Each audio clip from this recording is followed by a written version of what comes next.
Om. Om.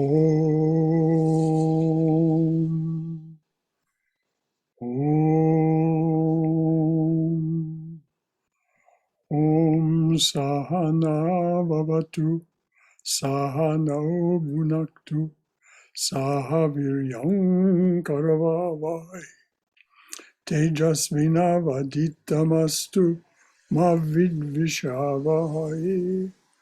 Om Shanti, Shanti, Shanti. May the Divine Being look over us lovingly as a mother and father. May the Divine Being support and nourish us as a mother and father. May we have the strength and skill to study together the art of spirituality. May no misunderstandings arise amongst us. Om, peace, peace, peace be unto us and to all beloved beings everywhere. So good morning, and welcome everyone. Hari Om and Namaste.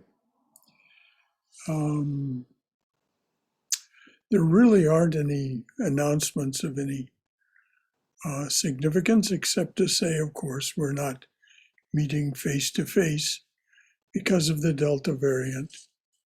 And so we'll continue to have our classes and talks on Zoom until there's a consensus in the medical community that it's safe for us to meet again face to face. So with that, here's what to expect this morning. First, a short guided meditation. Then about a 30-minute talk on that subtle yet brilliant inner light that empowers your very existence and reflects your true original nature. And finally, we'll finish with our congregational questions and answers and discussion. So we'll start with this guided meditation. If you'll be so good as to close your eyes and keep them closed during the time of the guided meditation. So as you close your eyes, you find yourself in one of those beautiful mountain meadows that extends away in every direction. In the far distance ahead of you, there's some hazy mountains, and you know that behind you, the land slopes away to a lake. But where you are, it's just meadow in every direction. And it's so beautiful and so peaceful. Light breeze is blowing, very nice sunshine. And you see ahead of you a pond. You walk toward that pond, and as you draw closer, you'll see that it's a very lively place. It's got insects coming and going, butterflies lighting on the flowers there. In the water, there are fish dimpling the surface. There are frogs. It's a lively place. And at the edge of the pond, as you approach, you see a water lily. A beautiful bloom is there. And you reach down and you pluck this water lily blossom and hold it up and look at it. It's so exquisite in every detail. It has such a lovely fragrance. You feel moved to offer that beautiful flower blossom to that which is resident in your heart, that divine presence that's in your heart. And so you imagine that the blossom is taken inside and you offer it to the divine being that is there. It doesn't matter how that divine being appears to you, with form or without, in whichever of the traditions is dear to you. There is that divine being, and you offer the flower. The flower is accepted. And as it is accepted and held close by that divine being, a radiance comes from that divine being. It starts as a soft glow that envelops the flower and then begins to expand and become brighter, still soft, still very sweet in its essence, but becoming brilliant.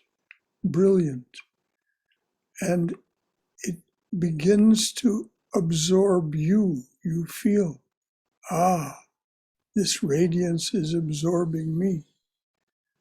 And soon that is all that you are experiencing.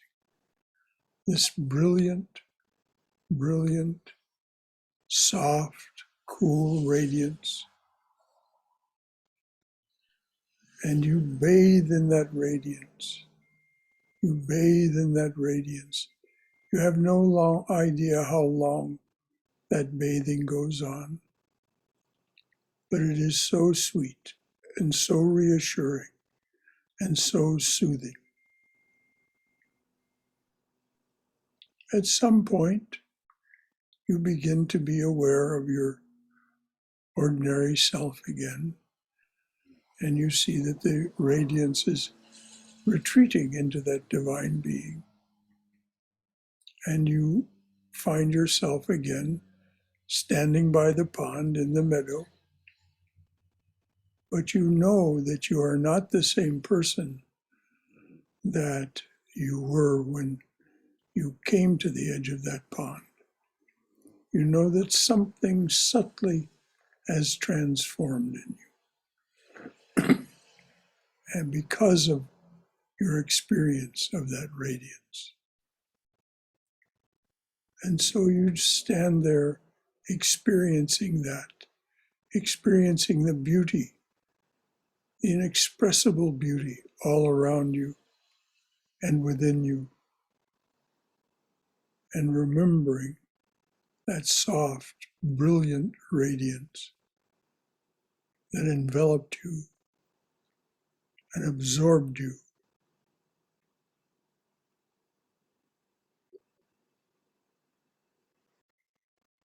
So now let us open our eyes. Om Hari Om. What was felt? Something? Nothing? Either way, as was once said to me, don't worry your pretty little head about it. Whether you felt something, whether you didn't feel anything, it doesn't matter. Don't worry your pretty little head about it. You are part of the infinite, an utterly unique expression of this manifest and unmanifest universe. What can contain or define you or specify what you should experience? Nothing. Nothing can contain you. Nothing can define you. And absolutely nothing should specify what you must experience. Your experience is your very own, and it unfolds for you just as it should. Chapter 6, verse 14 of the Svetasvatara Upanishad says, "There the sun shines not, nor the moon and stars, nor does the lightning illumine, much less this earthly fire. He alone shining. Everything shines after him. He alone shining. Everything shines after him. By this light, all this universe shines.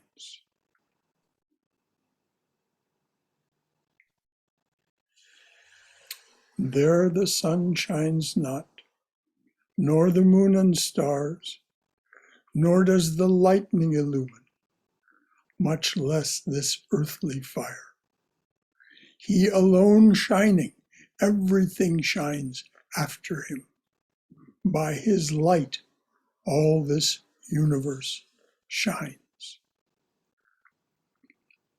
Svetasvatara, which by the way means he who owns white mules. It's not a name, it's a fond appellation, a nickname. Svetasvatara, having realized the ultimate reality, does his best to share that knowledge with us. His words are awe-inspiring. His ecstatic proclamation of a truth we find throughout the world's scriptures. Can you and I share Svetasvatara's realization? Is that possible for us? Why not? So before we go on, anything at all to add from your own wisdom or experience, or to ask about what's been said so far? Brother Shankar? Yes, Bhagarat. This was a very phenomenal, although brief journey that you led us into, but it reminded me of an English poet. And you know, the poets sometimes go to some exquisite height and depth without ever knowing it. And the poem says that suppose you are tired, and suppose you fall asleep, and suppose in your sleep you went to heaven, and suppose you saw there a flower which you never had seen in your whole lifetime. You are touched by the exquisite beauty of the flower. And then you pick it up and you start falling. You start falling, you start falling, you start falling. And you wish you had that flower with you. And you are thrown back to earth. And you wake up. You see the earth and the flower was lying in your lap. Ah, beautiful. Beautiful. Well, I'm glad that that's what arose for you as a result of this little inner journey.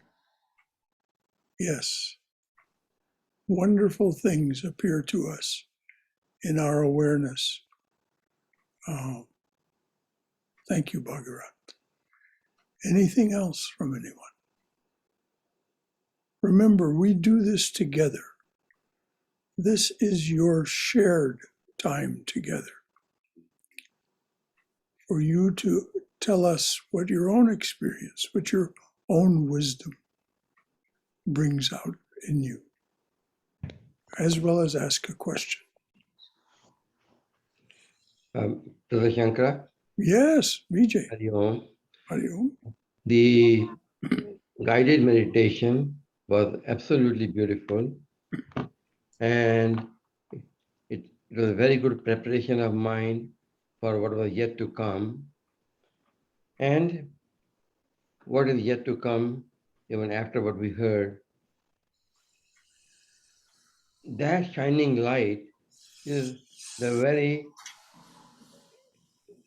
source that in my daily life or in anyone's life can make us or help us see the grace in everything that's happening around us. Yes. In as much as in very, very small, minute events. Only yesterday, for example, somebody who was supposed to visit us. And for some reason, was not able to visit and called us. And yet we had that desire within us for the person to visit us because it was her birthday and we wanted to celebrate it together. And lo and behold, just 2 hours later, the person calls and says, yes, I can come. And we felt so good. And immediately, the first thought was thanking Thakur to make it happen. What I'm indicating is that that light that brought the presence of Thakur right away in our mind. Yes, that is what brings, that is that light when it's reflecting on a purified heart and mind. It brings to mind the divine and it brings to mind the grace. You're absolutely right. Anything else from anyone? A comment or a question?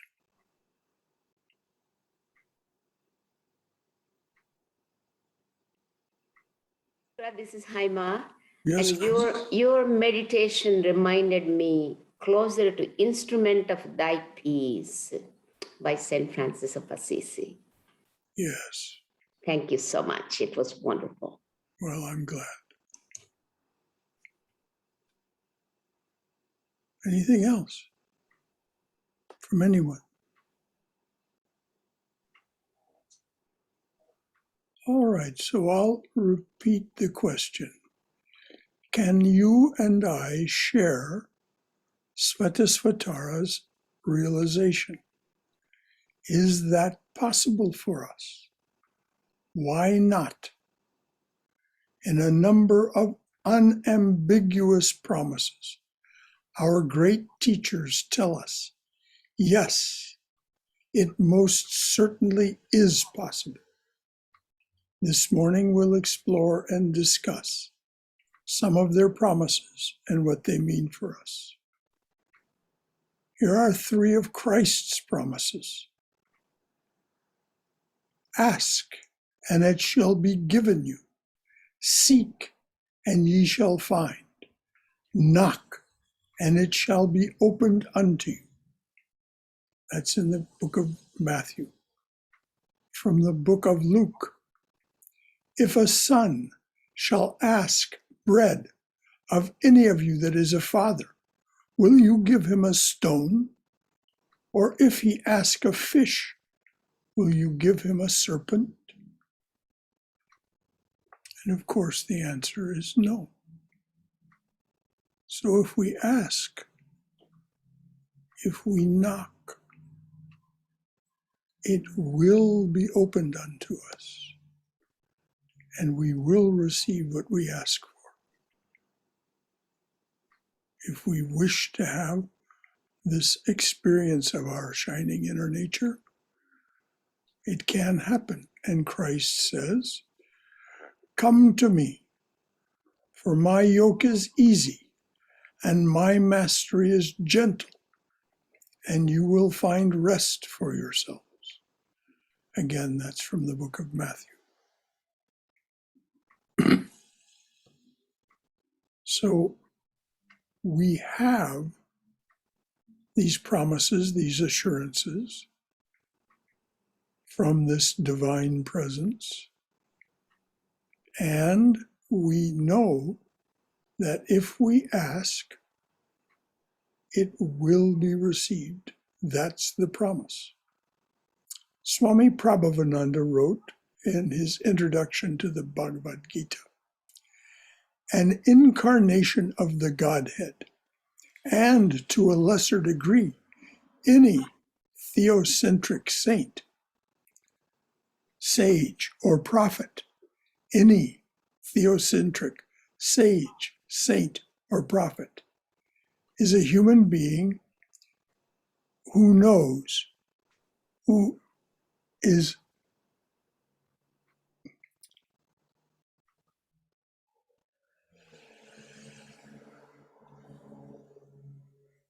I'm sorry.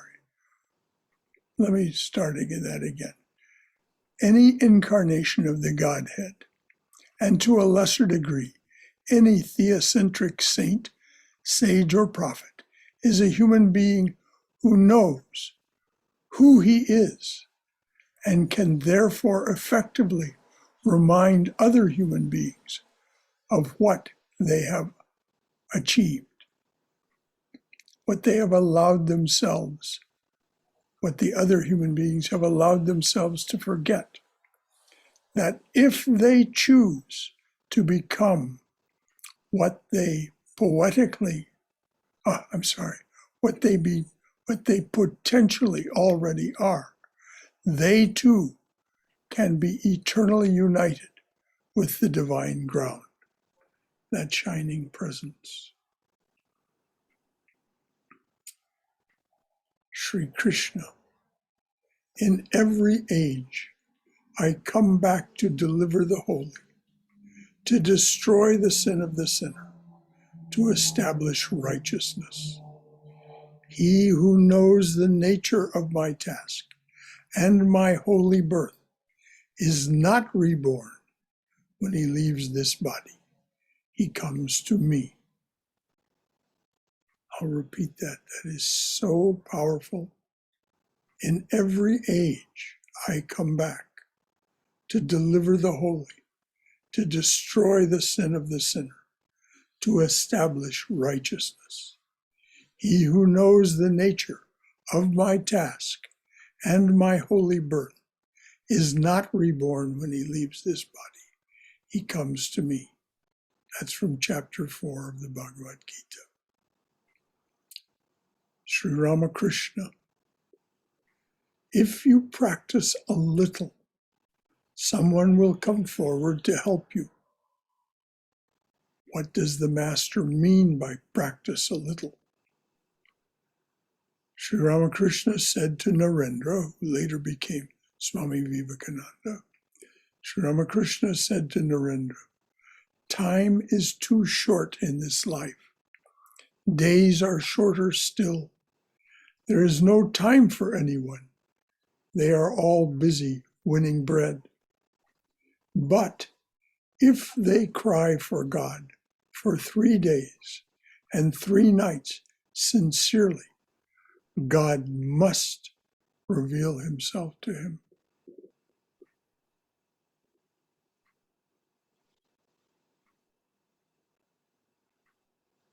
Sri Ramakrishna said to Narendra, time is too short in this life. Days are shorter still. There is no time for anyone. They are all busy winning bread. But if they cry for God for 3 days and 3 nights sincerely, God must reveal himself to them. And that is that shining presence. That is that shining being. However it arises for you, however it appears to you, it will reveal itself to you in a way that you will understand, that you will embrace, that you will find as your beloved. So before we go on, is there anything else that anyone would like to add or ask? And please share your own experiences. Can you hear me? Yes, I can, Tom. Okay, so somewhere it mentioned the ultimate reality. Yes.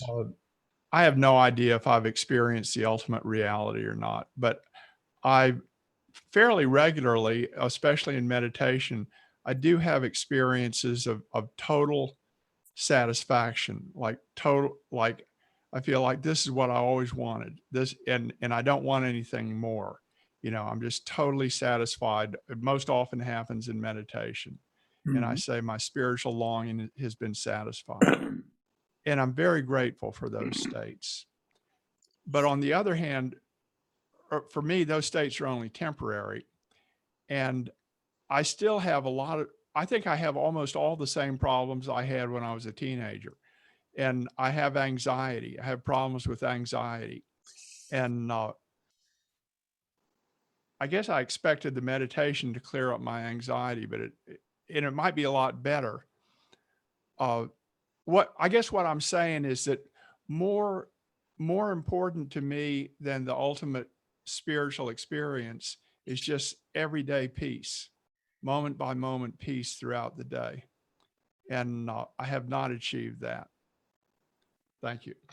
Well, thank you, Tom, for sharing your experiences. As always, you're very honest and straightforward. First of all, about the ultimate reality. None of us knows anything really. None of us sitting here this morning knows anything about what those words really mean. We only know it when we achieve that state. In the meantime, as you said, through the practice of concentration and meditation, we achieve this great stillness and satisfaction and bliss. It comes and goes, yes. As long as we are embodied, this is what we're told, especially by Adi Shankaracharya, but also by Vasishta, Rama's teacher. As long as we are embodied, we will experience that which came with this body. So the periods of greater bliss and satisfaction and joy, they come more often, and the others come less often and are of less intensity, but they persist. That's what we're told. But it is when we are able to be in that witness seat and see, yes, here it comes again. It's part of the play of this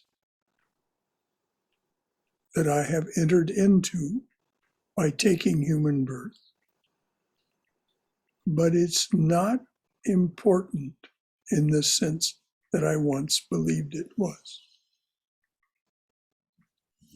As Christ said, be passers-by. Or in other words, let life pass by. Don't get attached. Don't get stuck in the descriptions of life that our mind generates.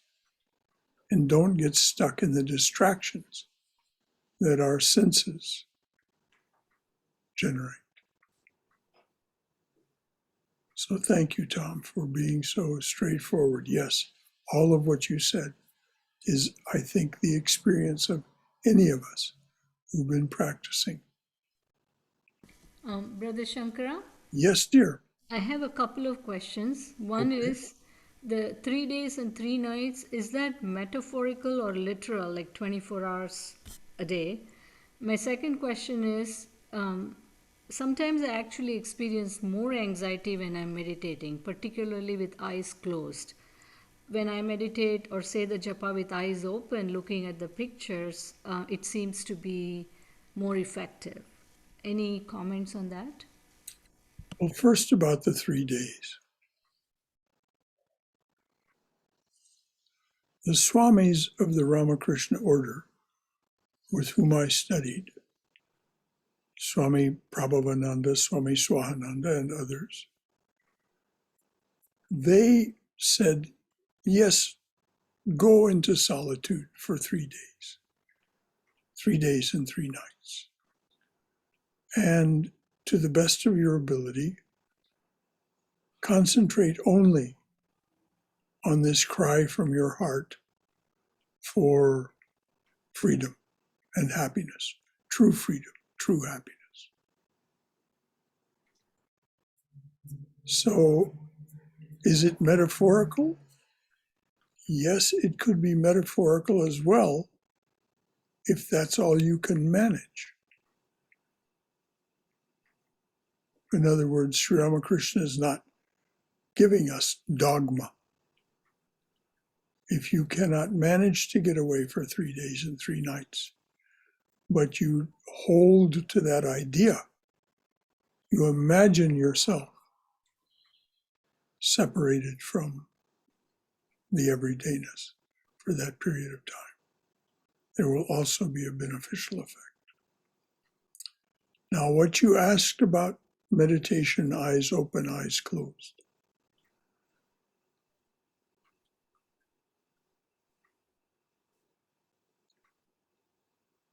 Let's just talk about the eyes closed first. When you experience this anxiety that you experience with your eyes closed, don't avoid it. Don't try to push it away. Just look at it. Gaze on it. What is it that is producing that anxiety? And it may be that that anxiety is simply a neurological phenomenon. It's not attached to anything. In which case you can say, well, this is then like anything else that exists within universe. It has nothing to do with the me of me. It's simply a phenomenon of being embodied. On the other hand, if the anxiety is attached to something, then, as Vivekananda pointed out to us, there is no effect without a cause. So if it is attached to something, then look, just gaze on that which is triggering the anxiety. Don't make any attempt to change it. Simply gaze on it and return to saying your mantra. Simply acknowledge its presence, that the trigger or triggers. When we withdraw from the senses, which we do when we close our eyes, that's part of withdrawing from the senses. Some of the things that are present in our minds become more evident to us. That's not something to avoid. It's not something to think is wrong. Just let it be. Just gaze at it. Gaze on it. Does that get it, Swaya? Yes, Brother Shankara. Okay. And the open eyes? Well, the open eyes, of course, now what you're having is you're still involved with the senses. And so you find the picture or your whatever it is that arises in your mind as a result of the sensory experience of seeing the picture, comforting and reassuring. No reason not to do that. But it is, and Holy Mother often recommended it very strongly to her disciples. So you just have to decide, in your uniqueness, dear, you have to decide which is best for yourself, and what can you deal with and tolerate, and what is gratifying to you. There is no dogma. You are potentially divine. That is to say, that divinity is just there waiting to be manifested. And the more you make the effort to manifest it, the more it will overcome all of these things.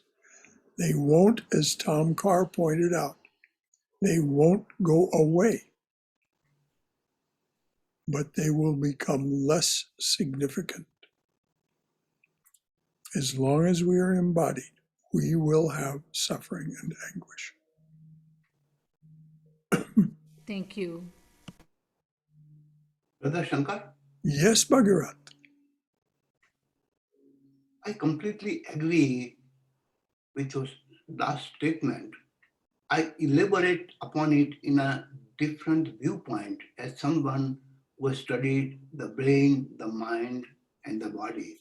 Hmm. It reminds me of one company a few years ago. It came to Atlanta. It was all managed by totally blind people Aha. who were PhDs and MSCs. And they created a special walk. And that walk I will never forget in my whole life, in which is pitch dark. Pitch dark means you feel smothered by the lack of light. And in that one, as you go further, you are afraid to take the next step. When you take the next step, they'll create the smell of the food. And you say, I'm close to a restaurant. Then you go further and you hear a river flowing. And you say, I'm on the bank of a river. Now I'm understanding and correlating it with the meditation that we are talking about. So true meditation is absolute dark. There are no sensory stimuli whatsoever. Yes. We are not used to it, and that's why we get smothered. This is the reason why Swami Prabha had to open the eyes to re-establish her connection with the life through a sensory stimulus. If she can bypass that one, then gradually it's a rule of the senses. When one sense is suppressed, the other one wakes up to cause a compensatory hypertrophy. That is the reason why Helen Hayes, who was blind and deaf, could see so many things which we could not, because she did not have the sensory distraction. So Yes. what I'm saying is that true meditation is in which you shut down totally all those five senses, and gradually the extrasensory perception has a door to find and come in and visit you. Yes. That's exactly it. This is exactly what, and you can find wonderful definitions of this in Swami Vivekananda's Raja Yoga and Swami Prabhavananda's How to Know God. This business of pratyahara, withdrawal from the senses. It is not just a thing of your external senses.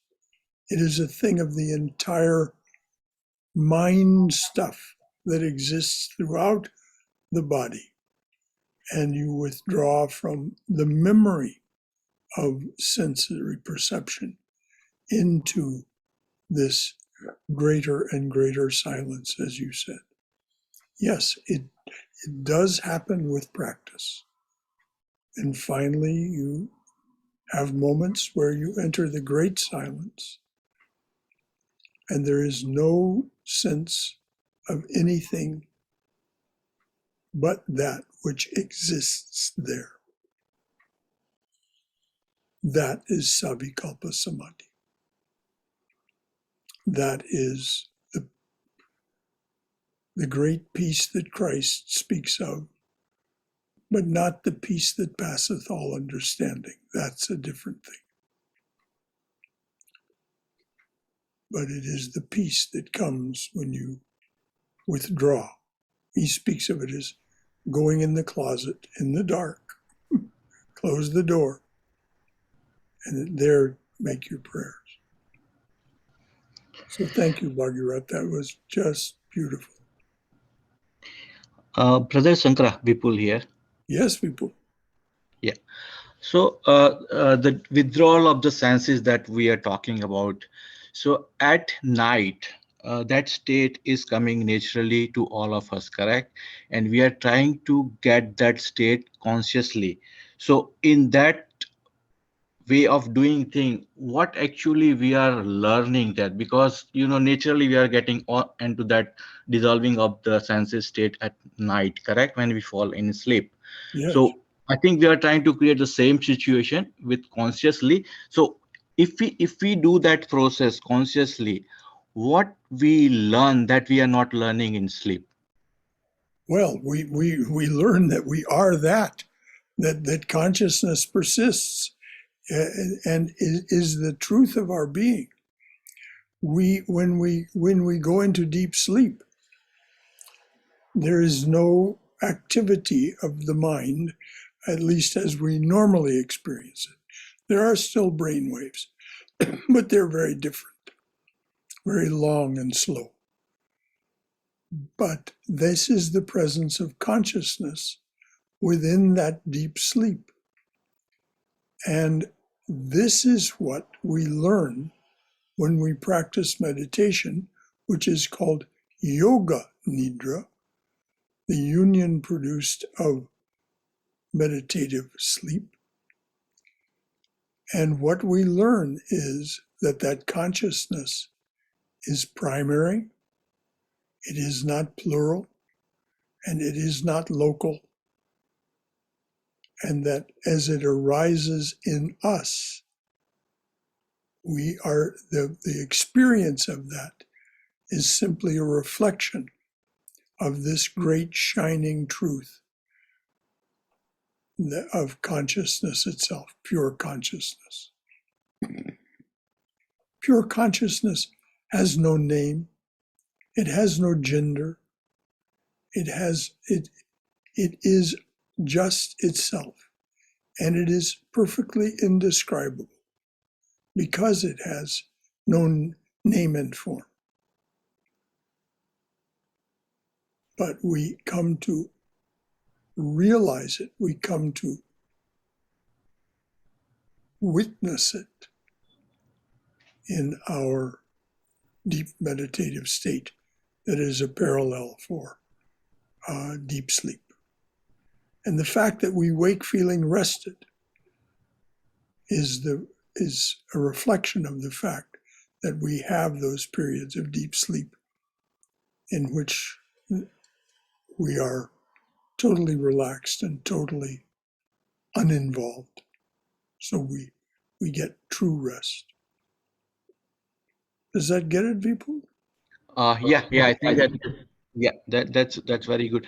So ultimately, if we realize that state of mind and as realize soul experienced it, so they are in that state all the time, correct? That's what they say. Like they are in that state of mind all the time, and they feel the presence of divine in every moment of the life, correct? That's what. It's accessible to them at any moment.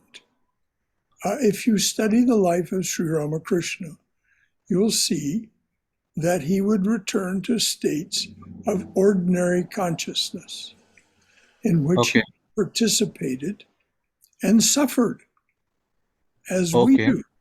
The same true of Holy Mother. But that other state of being was accessible to him at any moment. And so he would return to that, and oftentimes it would be something that was done or said in his presence that he wasn't able to control, really. He might have been able to, but we don't know. But in any event, he didn't. He simply went into a state of samadhi. So, but, if you read the last few chapters of the gospel and see what it was that this embodied being was experiencing, you marvel that anyone could retain their beautiful high spirits and love of others and willingness to share even more fully, perhaps, than at other times, what he knew and was experiencing. This is the master, the truth of the master. This is one of the wonders of Sri Ramakrishna, if we believe that Sri Ramakrishna is indeed an incarnation. we have these wonderful descriptions of what his life was actually like. Yeah. Thank you, Brother Shankara. Brother Shankara, Yes, Uma, I wanted to share a few thoughts. please. You know, when you described Ramakrishna's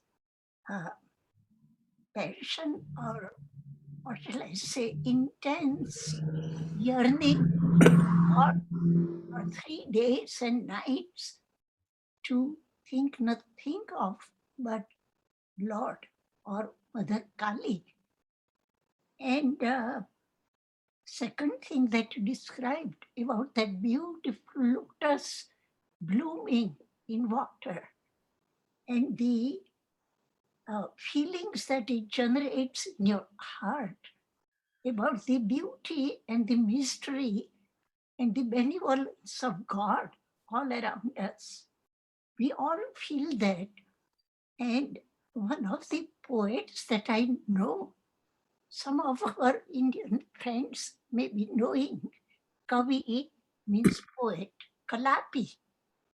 That was his name that he adopted. But one of his poems is so beautiful, in which he says, how do I see God? I feel you in the canopy of stars in the sky.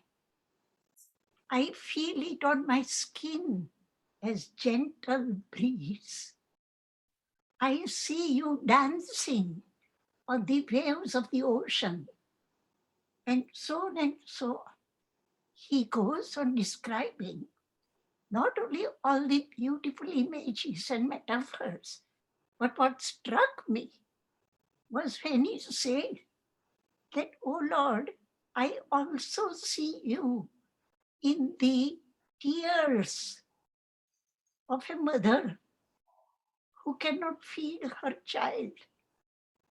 I see you in the pain and the anguish of some of the hungry people.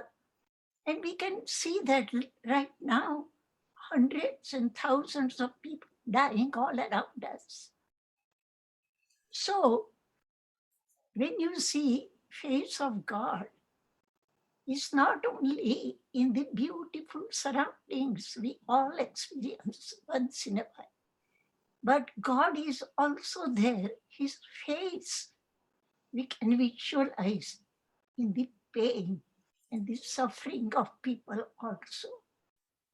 And that appeals to me a great deal. Of course, I love to look at an infant smiling and beautiful flower bloom.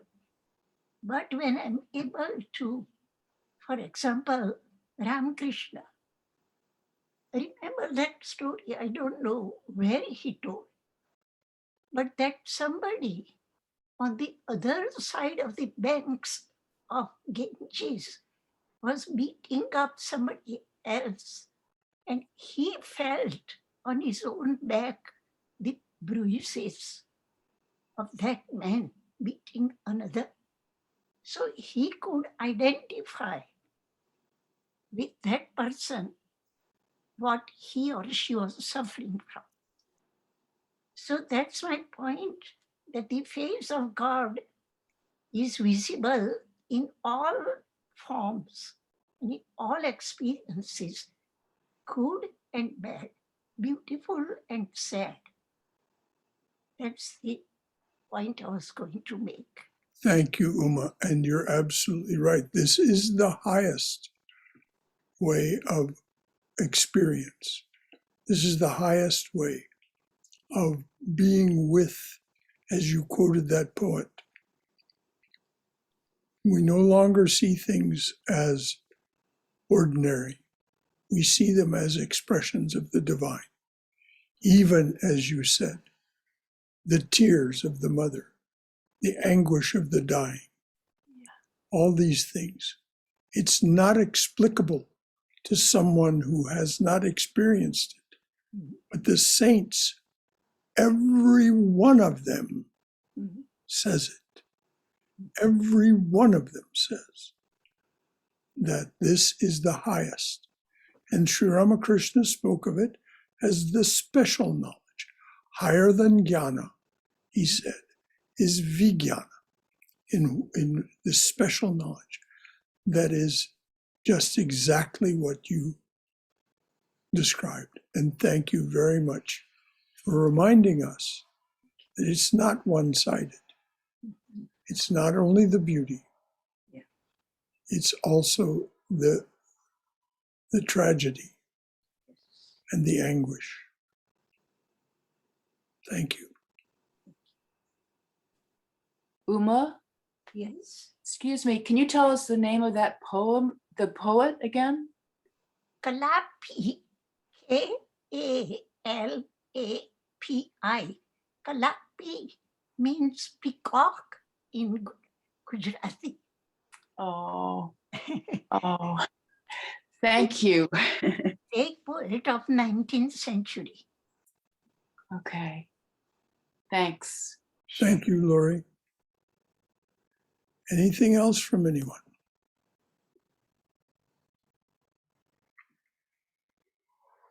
All right. Here are some readings that prove divine wisdom. Here are some readings that prove divine wisdom about your radiant true self is everywhere. First, this is from the biography of Thomas Merton, a Trappist monk. Some of you know Thomas Merton. If you don't, it's Merton, Thomas Merton. He's well worth your attention if you go find his work. On March 18th, 1958, on the corner of 4th and Walnut Streets in Louisville, Kentucky, Merton had this vision. And this is a quote from his journals. In the center of the shopping district, I was suddenly overwhelmed with the realization that I loved all those people, that they were mine and I theirs, that we could not be alien to one another, even though we were total strangers. It is a glorious destiny to be a member of the human race. There is no way of telling people that they are walking around shining like the sun. In the center of the shopping district, I was suddenly overwhelmed with the realization that I loved all those people, that they were mine and I theirs, that we could not be alien to one another, even though we were total strangers. It is a glorious destiny to be a member of the human race. There is no way of telling people that they are all walking around, shining like the sun. And here's a poem found in the book Celtic Prayers and Blessings. May the blessing of light be on you, light without and light within. May the blessed sunlight shine on you like a great peat fire, so that stranger and friend may come and warm himself at it. And may light shine out of the two eyes of you like a candle set in the window of a house, bidding the wanderer to come in out of the storm. And now may the Lord bless you and bless you kindly. Amen. May the blessing of light be on you, light without and light within. May the blessed sunlight shine on you like a great peat fire, so that stranger and friend may come and warm himself at it. And may light shine out of the two eyes of you like a candle set in the window of a house, bidding the wanderer come in out of the storm. And now may the Lord bless you and bless you kindly. Amen. And finally, this short tanka poem. Being, creating, doing, sharing. The joy of these is why we're here. When you're truly tired of this, just sign off and head for home. Being, creating, doing, sharing. The joy of these is why we're here. When you're truly tired of this, just sign off and head for home. Just sign off and head for home.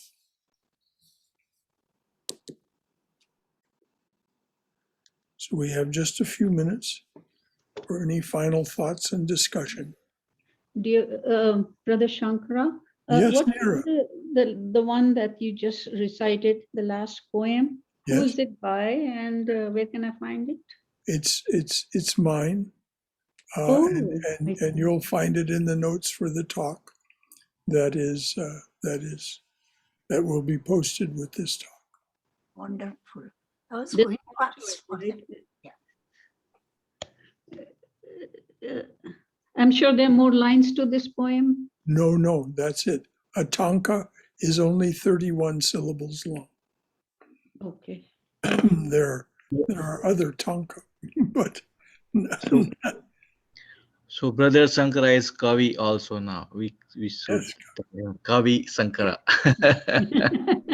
yes, Kavi. Thank you. All right, thank you. Brother Shankar, Yes, dear. Kavi is a Sanskrit word which means a poet, a visionary, and a physician who heals. All combined. That's what he meant. I understand now. Yes. Yeah. So yeah, sorry for that. Yeah, interpretation. Yeah, it's poet. Yeah. Yes. So yes, that the tanka is a wonderful form. It's a Japanese form. 31 syllables, 5 lines, and it's a wonderful form in which to have to distill a thought. Anything else from anyone?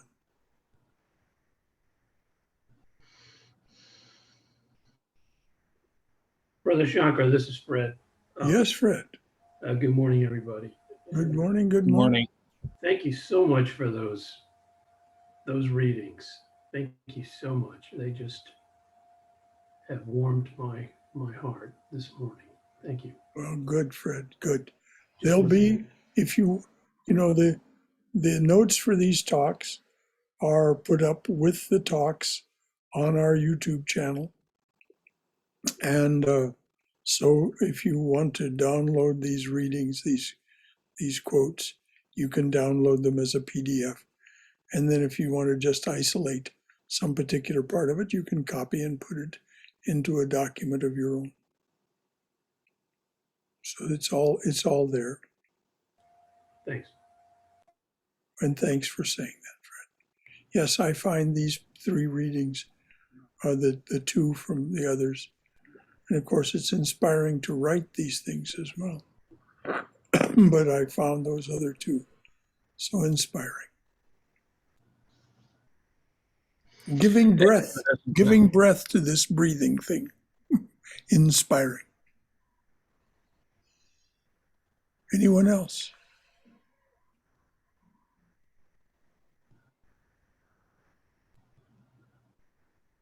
All right, dears. Thou shining, everything shines. And remember, the thou is that which is embodied in that great saying from the Upanishads, that Mahavakya, Tat Vamasi, that thou art. That and thou are equal, in other words. So thou shining, everything shines. You shine, and everything shines. Thou shining, everything shines.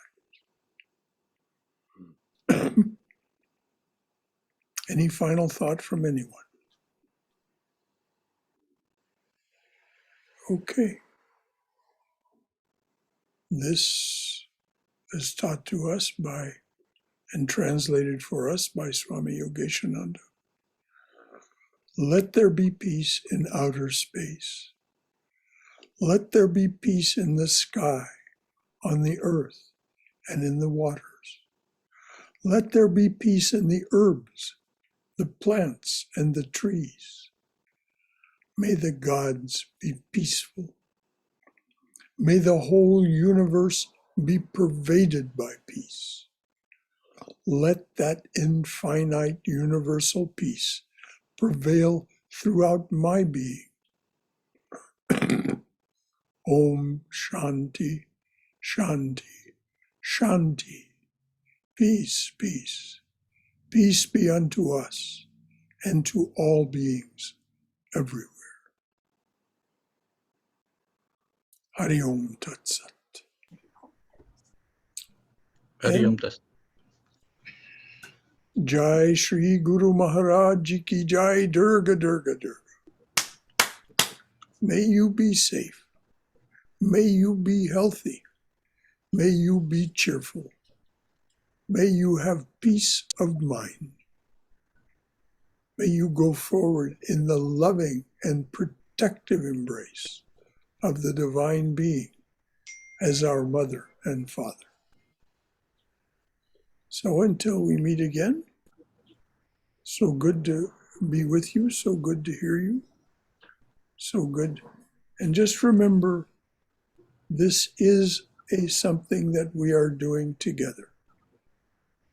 We are each of us that divine presence.